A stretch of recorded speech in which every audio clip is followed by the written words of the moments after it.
పడులను నిర్వహించేందుకు తెలంగాణ ప్రభుత్వం సిద్ధమైంది. రాష్ట్రంలో ఉష్ణోగ్రతలు పెరిగి ఉక్కపోత అల్లాడిస్తుంది. ఎండలు పెరిగిపోవడంతో ఒంటిపూట బడులు ప్రారంభించాలని నిర్ణయించింది రాష్ట్ర ప్రభుత్వం.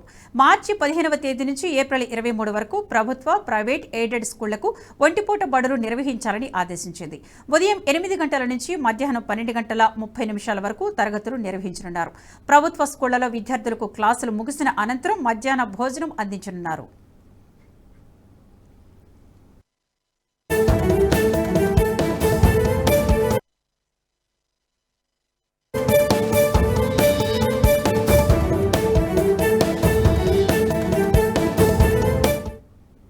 ఎండలు, వడగాలులతో అన్ని పాఠశాలలు మంచినీరు వెంటనే అందేలా చూడాలని అధికారులకు సూచించింది రాష్ట్ర ప్రభుత్వం.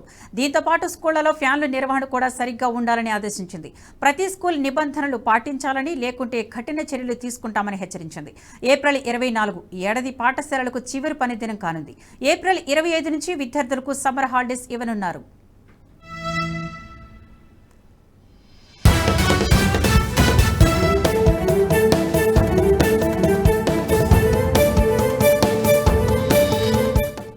ఈ వీడియో మీకు నచ్చినట్టయితే లైక్ చేయండి, 10 మందికి షేర్ చేయండి. అలాగే కామెంట్ల రూపంలో మీ అభిప్రాయాలను మాతో పంచుకోండి. Nationalist hub group of channels ను సబ్స్క్రైబ్ చేసుకుని తెలుగునాట జాతీయవాద జర్నలిజాన్ని ప్రోత్సహించండి. ఈ వీడియో కింద ఉన్న బెల్ ఐకాన్ పై క్లిక్ చేయడం మర్చిపోవద్దు.